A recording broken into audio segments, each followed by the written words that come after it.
Hi, I'm Jan from NCP Technology. In this video I will show you how to do a firmware update in our DAD AX32 and Penta 720 products.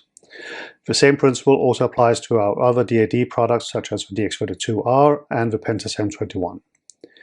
In order to do a firmware update, you use the DAD software.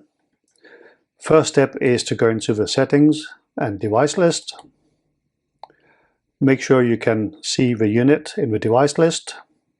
Select it, and once you're sure you have a connection with it, you can click on it like here.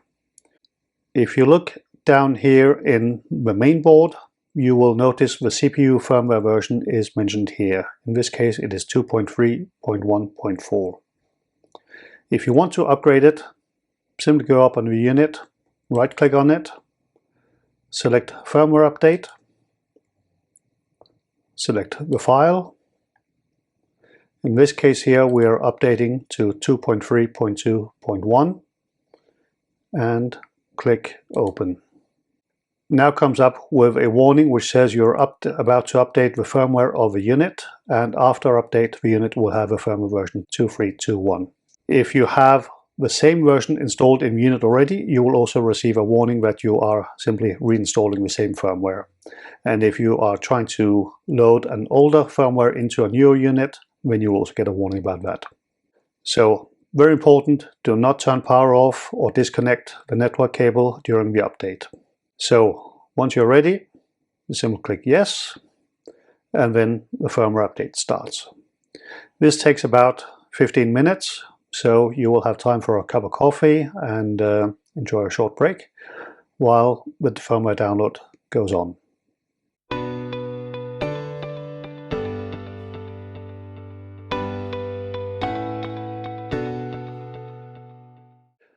So now the firmware update is almost complete. We're just waiting for the last few records to be downloaded, and in a moment we'll get a message saying that it's completed.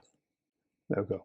So now it says that the firmware update is complete and we need to restart the unit in order to get the firmware activated. So simply click OK, and the unit is restarted automatically, as you can see. This takes another few seconds.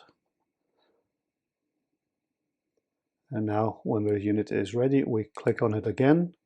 And we can now confirm that the CPU firmware is now 2.3.2.1. So it has been completed with a firmware update. A very important thing to note about the firmware update is that after the firmware update, the unit is usually reset to factory default. It can therefore be a very good idea to make a backup of all the settings in the unit. So in this case, you go to File, Save, and then you simply save your settings. That way, once you have completed the firmware download and the unit has been reset to factory default, you can always load those settings again by going to File, Open, and selecting the file again. So that's how simple you do a firmware update in a DAD AX32 or a Penta 720.